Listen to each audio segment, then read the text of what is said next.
Hey everybody, this is Darren Van Damme and you are watching Flick Connection, the show that helps you get more out of movies. And today I want to tell you about 10 movies on Hulu that are absolutely weird in the best way possible.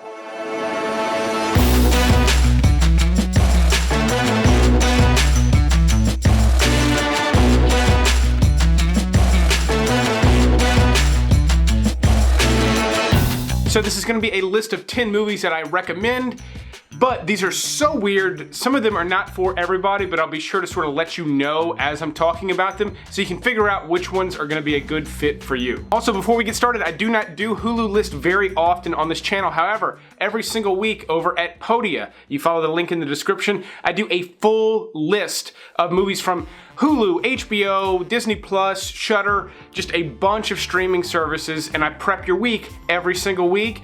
This is a subscription service. It costs $1 a month, and right now you get a 7-day free trial that's about to end. So go over there, check it out. You can preview it without putting in any credit card information and see if it's something you want to take part in. So the first one on this list is number 10. It's all the way at the back, and it's called The Cleanse. Now this stars Johnny Galecki. You'll recognize him from The Big Bang Theory. And in this movie, he's kind of this guy that's just struggling with his life, and he decides to go to this retreat where they do like a purity cleanse. We have to drink these beverages. Anyone that's familiar with Jilly Juice will recognize these ominous looking jars, and I'm not telling you anything that's not given away in the trailer and marketing for this. I think even the poster features it, but he's doing this cleanse and something comes out of him, this weird little creature. It's a really bizarre concept and it plays out pretty well, but it is an indie flick. It's very slow paced. There's not a lot that happens. This is not a big theatrical release type of a movie. If that's not your bag, you're probably not going to dig this, but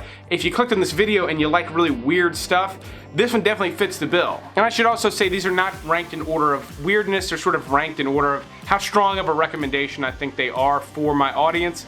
But this next one would be pretty close to the top if they were ranked in order of weirdness, and that's Killer Joe, starring Matthew McConaughey. Now in this, he plays a hitman who is hired by some ne'er-do-well characters, and things evolve, there's weird relationship things, and it's not pretty. This movie would be weird regardless, but the fact that Matthew McConaughey is portraying this really wild character puts it on another level. There's some crazy scenes. There's one involving Gina Gershon and a chicken leg that is just like on another level. This one is graphic, so fair warning. I'm not like recommending this to people that have a weak stomach. Don't watch this one if you have a weak stomach. And don't come back and complain to me if you watch it and then when it's over you think, what the fuck did I just watch? That's what this list is about. Okay, what do you want? You want money? Say whatever you want. Oh, well, that is a very poor choice of words. Everybody's favorite at the moment, Margot Robbie, is in a movie called Terminal that's just kind of hiding out on Hulu, and it's because it's not great. However, I enjoyed watching it. I enjoy her, she's great on screen. Some of the other characters are really great in this, like Simon Pegg, and it's got a fantastic look to it. It's very colorful. It takes place like in this future. She's like kind of an assassin type, and it's just neons and stuff. It's got kind of a Sin City vibe. I don't think that they pulled it off, which is why this isn't more widely talked about. However, it kind of makes it like this hidden gem thing that's almost really good, and so therefore worth watching. If you like her and you like the look of it, you're gonna at least enjoy the 90 minutes that you spend with it. I don't expect it's gonna be your new favorite movie or anything, but I liked it. Bob, let's see that smile. Don't you talk about my facelet! He doesn't smile anymore. Oh, I'm losing Twilson. If you could just rotate him forward from perfect. Okay, and the award for weirdest movie I've seen in a very long time goes to my next pick, Greener Grass. Now this one got a ton of buzz back on the Sundance and Film Festival circuit. It came out in a limited release back in October, and it is free to watch on Hulu right now. This is one that I do not recommend to everyone, so pay attention to the way I'm talking about it. If it sounds like you, this may be one of your new favorite movies. So this movie is kind of like The Stepford Wives mixed with Tim and Eric and directed by David Lynch. If that turns you on, please go watch this movie. If you don't like Tim and Eric or David Lynch, you're gonna hate this movie, so go ahead and skip. But I thought it was brilliant because all of the metaphors worked. You've got this sort of metaphorical situation of these two women in the suburbs sort of struggling to one-up each other, and they're doing all sorts of weird things that don't make any sense, but in the context of a movie, I got everything the directors were trying to say, and this is actually written and directed by the same two ladies that star in it. I think they're brilliant. I'm gonna be watching anything else they do going forward. If you're someone that complains that there's never anything new, this is something new. I know I said it was like derived from some other things. It's the only way I can describe it. This is something new. And the most surprising thing to me was that it worked, because I do like this sort of like absurd humor and the cringe humor stuff, but so often it's just funny and it doesn't mean a whole lot. It's just absurdity. This felt like that, but it meant something and it worked. That's the best way I can describe it. The whole time watching, I'm like, I cannot believe that this works so well.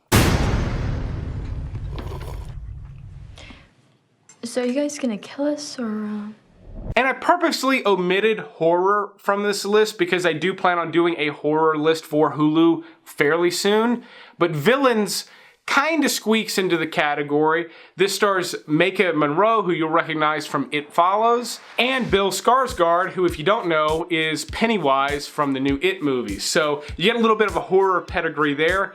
And they're just like crooks. They're kind of like, I don't want to say Mickey and Mallory Knox. They're more like Honey Bunny and Pumpkin from Pulp Fiction, knocking off drugstores, stuff like that. And they break into this house, and they definitely should not have broken into this house. The people who live there are way more depraved than they are. And you get sort of this, not a cat and mouse, but sort of this power struggle between these two couples that are criminals, and it's pretty great. It's a really great performance piece, really great performances from everybody, and just interesting characters and sort of an interesting setup. It is weird, but probably less so. Like if they were ranked in order of weirdness, this one would be towards the back because it's fairly accessible, fairly recent release, and one of the better picks on Hulu right now in terms of new releases. Before moving on to my top 5, if you're new here and you like this type of content, please click that subscribe button and be sure to click the little bell icon so you get notified when I put out new lists just like this one, but different. Be luck, I'm off to write the next great American novel. I may have a gangbang when I get back. I will invite your mother. Thank you, Mr. Moondog. Okay, so Matthew McConaughey makes the list again with The Beach Bum, which just came out last year. I had no real interest in seeing it. It just didn't look like my kind of thing. Watched it on a whim, and I gotta be honest, I watched it twice, 2 nights in a row. That's how much I like this movie. It's difficult for me to articulate why, but I'm gonna try. So he plays this, for lack of a better word, a beach bum, but you know, the barfly that everybody knows, really wild character, wild wardrobe in this. And he's just a very, very interesting character. And this is the type of movie where it's just him going and visiting with different people. But there is a storyline that connects it all. And in terms of movies like that Richard Linklater type of movie, the Dazed and Confused type of movie, oddly enough, I enjoyed all of the time spent with all the characters. And in this storyline of this guy trying to write a novel, I thought worked really well. It tied it all together, and then you get really great performances. Like Zac Efron is in it, and he's just as wild and crazy as McConaughey. Martin Lawrence has one of his funniest performances I've ever seen from him. He does these like rinky-dink dolphin tours. I was dying laughing, and a lot of it has to do with the fact that it's who's doing it. If this was just people that were unknowns doing some of this stuff, yeah, it'd be funny, but not the way it is when you're like, oh my God, that's Zac Efron with that weird facial hair and that crazy hair. And then, oh my God, that's Matthew McConaughey having sex with a woman in the back of a burger restaurant. Like, it's pretty crazy. And it's just a fun. It is a very fun movie. And there is a little bit of substance there too, to sort of beef it up. It's not just nonsense. I'm interested in buying a gun. I need something that can fit into my hand. Sounds like you're after a handgun. The Art of Self-Defense is another favorite of mine from 2019. Jesse Eisenberg plays a guy who's the victim of assault, and he goes to take karate classes, and there's weird stuff going on at this dojo, sort of Fight Clubby, Project Mayhem kind of stuff. It's not that type of a movie though. It's sort of like your a little offbeat indie movie type of a thing. It feels a little bit like Coen Brothers at times. It's got weird dialogue that's really fun and interesting. and I like that aspect of it. And then this one does have a really good story that ties it all together as well. I had a lot of fun watching it. I've watched it a couple times. And I'll also say Mrs. Van Damme is not a big fan of these smaller indie type movies, and she thoroughly enjoyed this one as well. You want to make some money here? Use your white voice. My white voice. I'm not talking about Will Smith's wife, like this young blood. Hey, Mr. Kramer, this is Langston from Regal View. My number 3 pick was one of my favorite movies of 2018, and it is one of the weirdest movies of 2018. Sorry to Bother You is about telemarketers, and not just any telemarketers. The main characters in this movie are black, yet when they're doing the telemarketer thing, they use a quote-unquote white voice. And the thing that is so brilliant about this movie, it feels like something like Spike Jonze did or something. They're actually voiced by different people when they're on the phone. It is hilarious to watch, and it's sort of this fun gimmick with the movie, but then the movie has a lot of substance, a lot of cultural commentary, a lot of social commentary, and it does it in clever ways, and it's not just like black and white. It really sort of covers some pretty broad things and touches on some pretty complicated things in like even more complicated ways. In addition to the fact that it's just colorful and fun and kind of full of life. Like, this was really fun to watch. Again, keep in mind, this is a list of weird movies. So when you start to see weird creatures, that's all I'm gonna say. When you start to see weird creatures in this one, again, don't say what the fuck did I just watch. That's what this list is. Okay, and that is it for newer releases. I don't have any more. The next 2 I have are a little bit older, but they're really great and they're hiding out on Hulu right now. You're not gonna see them in the top. Like, it's hard to find movies on Hulu, which is why I like doing these lists.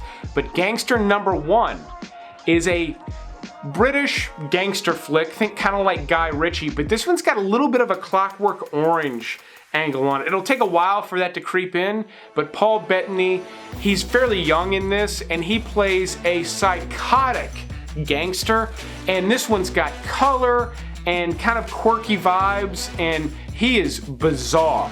Very bizarre performance from him. I feel like this one kind of made his career, set him up for life, because it's that wild and that it stands out that much. But I know a lot of people still don't know about this movie. It's got like a cult following. If you've never seen it, you like gangster movies like Guy Ritchie, you're going to be ecstatic that you clicked on this video and got this recommendation. This is going to be one of your new favorites, I'm telling you. What is this? Is this a shifter car? You think that's funny? I'm used to luxury cars. I drive cars that shift themselves. My cars shift themselves. And then one of my all-time favorite movies, this one's probably in my top 25, maybe even like top 20. It's one of my favorite flicks, Buffalo 66, and it's the least weird one on the list, but I don't really have any other list to recommend it on, and it is odd. The way that it's created is odd. Vincent Gallo plays a very odd character. He's just been released from prison, and he kidnaps Christina Ricci on his way to see his parents. His mother's played by Angelica Houston, and his parents appear to be some of the worst people in the world. It's got some interesting camera work, and it's got some heart to it. It's sad at times, it's happy at times, it's funny, it's odd.